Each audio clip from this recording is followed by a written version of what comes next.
From the studios of Chillicothe High School, this is your CAVS News Show. Hello, I'm Tori King. And I'm Brooke Smith, here with your CAVS News Show.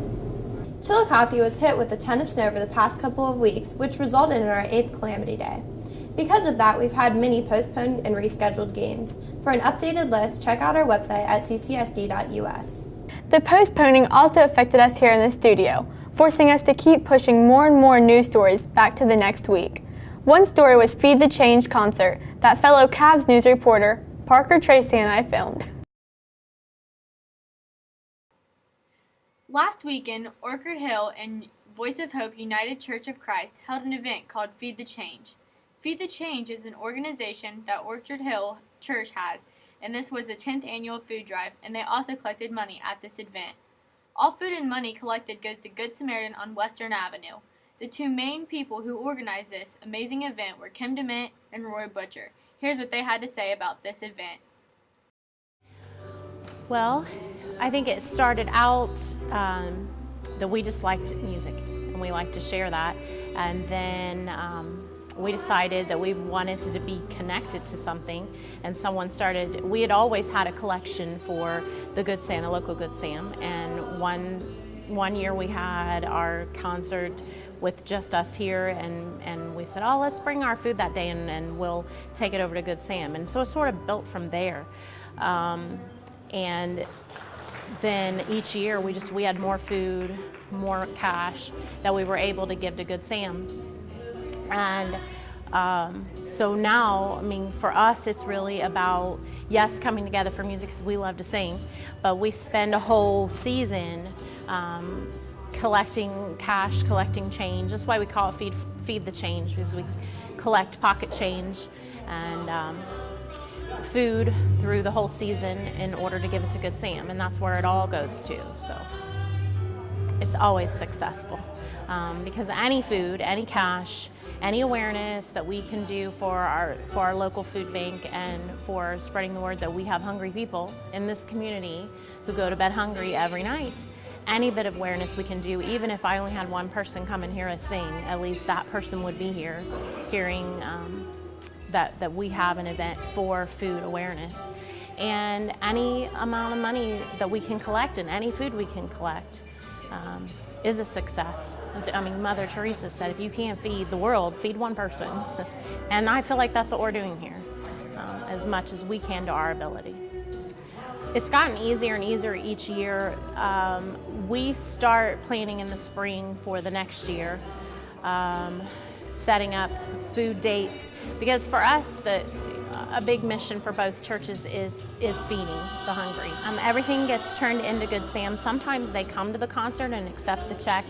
This year they're not able to make it, but we will gather up all the food that we collect and all the money we collect, and we will drop it off at Good Sam, and they get everything, because that's what our community is about. We have all kinds of people who want to make sure that they're making a difference with food in our community and access to food. Done different things in the past. Lots of flyers. We'll do radio. We've done radio spots in the past. We've put it in the newspaper for the ad.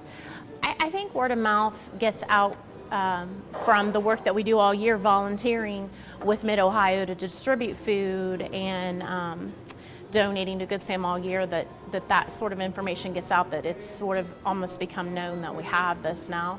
Last year we were at Chillicothe High School instead, and that was neat. So sometimes we'll be in different venues. One year we rented the Majestic. We've been doing this particular event between 8 to 10 years.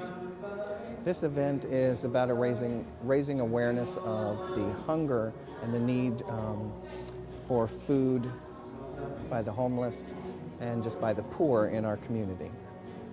It's a lot of individual donations. We're a small group. We try to add to it every year, but each year it's gotten bigger, so I think it has been successful.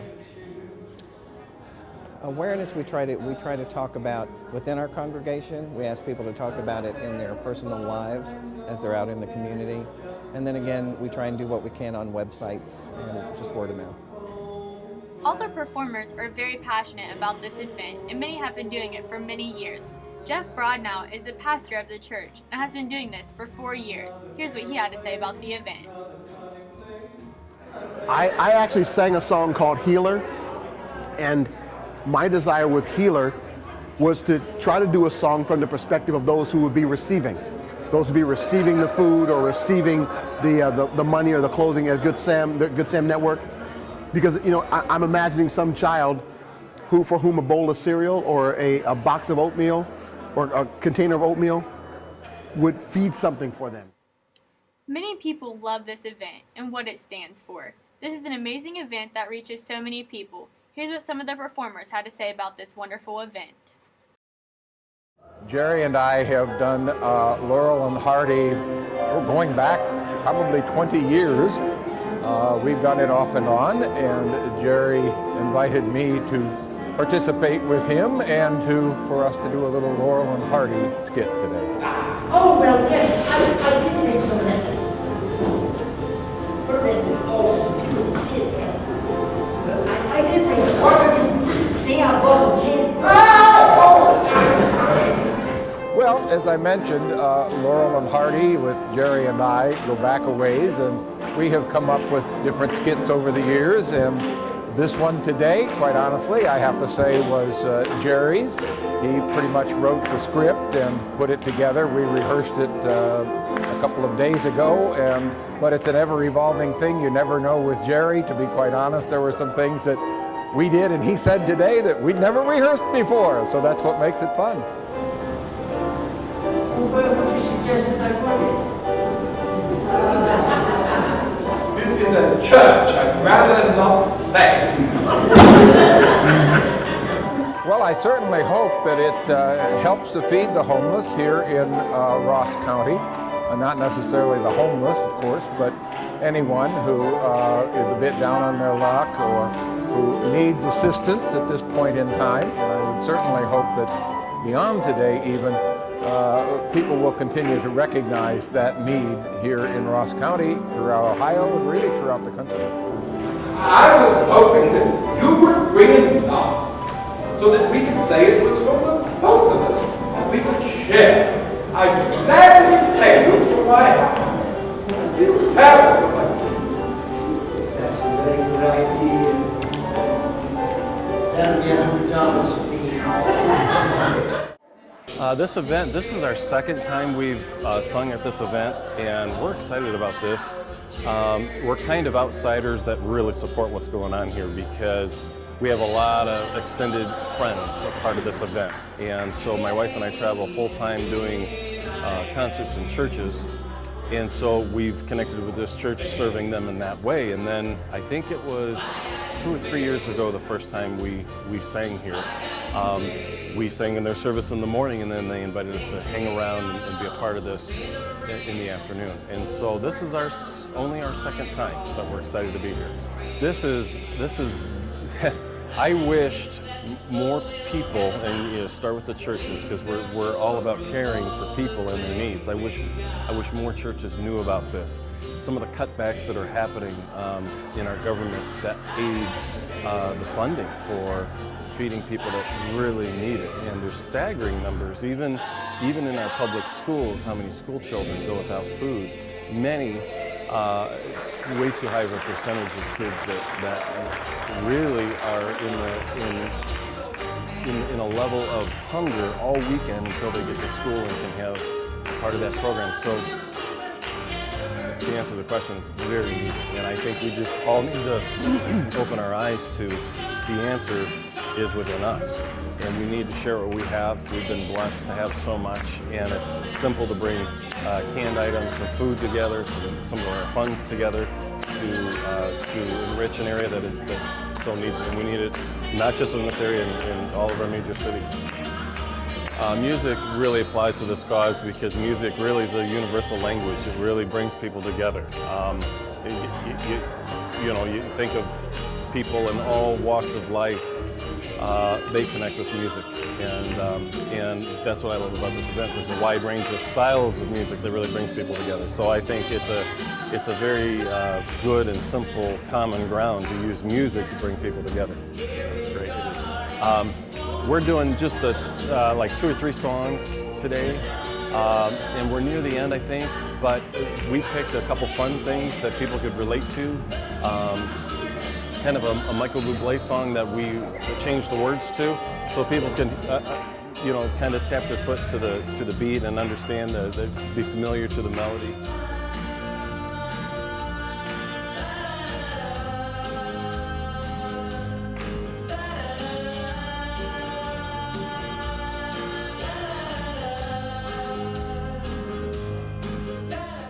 The snow didn't stop the CHS cheerleaders from competing last Sunday in the state competition.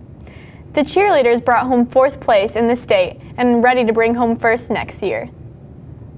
Speaking of sports news, let's go to Taylor Boggs with this week's sports update. Thanks guys. I'm Taylor Boggs with this week's CAVS News Sports Update. Many of our winter sports teams are starting to close and spring sports are starting to begin. Our sports teams have been hard at work chasing league, districts, and state titles. The Chillicothe cheerleaders competed at state on Sunday, March 1st at The Ohio State University. They placed 4th out of 4 teams. The cheerleaders are hoping to make a comeback at state next year. Our swim team competed at districts on February 20th. The boys' 200-yard medley placed 17th. Mackenzie Smitley placed 22nd and 26th in 2 different events. Payne Whistler placed 23rd in the 100-yard butterfly. The boys' 400-yard freestyle relay team placed 17th, and the girls' 400-yard relay team placed 27th. The girls' basketball team became sectional champs on February 22nd with a 54-38 victory over Hillsborough. They later played on February 26th against Warren with a victory of 48-35. On March 4th, they played for the Sweet 16 spot and lost 45-41 against Unioto. The boys' basketball team has been victorious lately with a sectional victory of 54-47 against Westerville North. They will now move up as they chase a Sweet 16 spot at the Convo in Athens. Chillicothe boys and girls bowling team have both qualified for districts. The boys finished 9th out of 50 teams with Gray Prater, Kevin Martin, and Tim Clater leading the boys team. Renee Hauser, Michelle Crawford, and Rachel Barledge led the girls team to finish 19th out of 33 teams. The boys placed 9th at the district tournament and the girls placed 19th. Last week, the Cavaliers had 4 wrestlers qualify for the district tournament. This is the 2nd straight sectional championship for senior Caleb Price, who hopes to earn a ticket to state. Christian Collins, Trevin Bon Pennington, and Austin Mathis have also qualified for districts. On March 7th, both Caleb Price and Christian Collins took 5th place at districts. In other sports news, spring sports have started with tryouts the past few weeks. Softball has already started their first fundraiser of the season. The softball team will be selling Chick-fil-A tickets for $3 each. You can pick up your sandwiches on April 11th from noon to 3 during the Softball Community Day at Mount Logan. You can buy your tickets from any softball player or coach. Many great things have been happening to our Cavalier sports teams in the past few weeks, thanks to the support of the teammates, coaches, and most importantly, friends and family.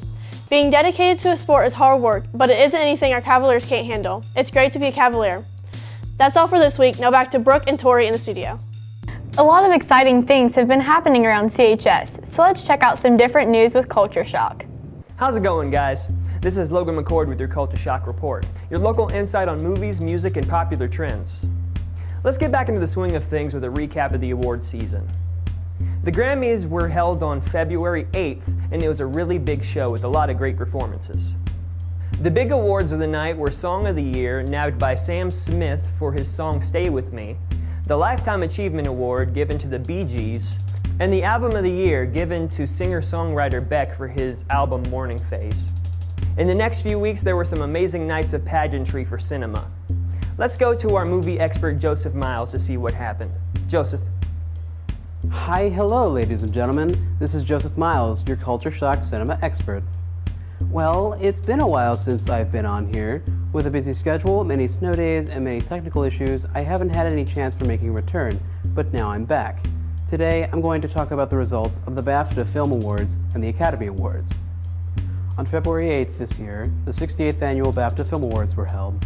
For those who don't know about the BAFTAs, it's basically the Academy Awards in Great Britain, honoring British, American, and foreign filmmaking in the previous year. Even though the BAFTAs take place in Britain, they still receive airtime here in the States. Now, since the BAFTAs resemble the Oscars for the most part, I won't spend too much time on them this week, just a rundown of which films won. So here's a quick recap of the bigger wins at this year's BAFTAs. Boyhood won Best Film, Best Director, and Best Supporting Actress for Patricia Arquette. The Theory of Everything won Outstanding British Film, Best Actor for Eddie Redmayne, and Best Adapted Screenplay. The Grand Budapest Hotel won Best Original Screenplay and Best Original Score. Whiplash won Best Supporting Actor for J.K. Simmons, and Still Alice won Best Actress for Julianne Moore. The 87th Academy Awards were held on February 22nd. Since this is my first time back, I didn't get the chance to share my predictions before the Oscars. The show, for the most part, yielded the same results as the BAFTAs. The most interesting part of the night, at least for me, was when they presented the Best Screenplay Oscars. Best Adapted Screenplay was awarded to Graham Moore for The Imitation Game, who had a great speech about having to fight depression when he was younger and being thankful to be alive to receive an Oscar. All in all, this year's Oscars ceremony had its fair share of moments. Here's to looking forward to the films of 2015. That's all for me. Back to you, Logan. Thank you, Joseph. That's all for this week. I'm Logan McCord. Back to the guys in the studio. That's always one of my favorite segments. Another favorite segment of mine is Did You Know? So let's go to Anthony Polakowski with this week's Did You Know?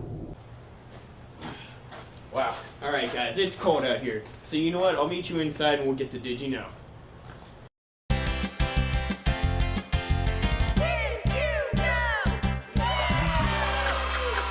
Phew, that's better. Man, is it cold around here. All this snow everywhere makes it kind of hard to get warm. But fret not, because this week we are going to be thinking warm thoughts. Now, this isn't exactly a proven science, but all of these facts about heat should trigger memories that cause you to feel warm, like playing in the sun as a kid, or a nice day at the beach. Okay, let's give it a try. The temperature on the sun is roughly 5,778 degrees Kelvin. Molten rock, otherwise known as magma, is around 2,400 degrees Fahrenheit.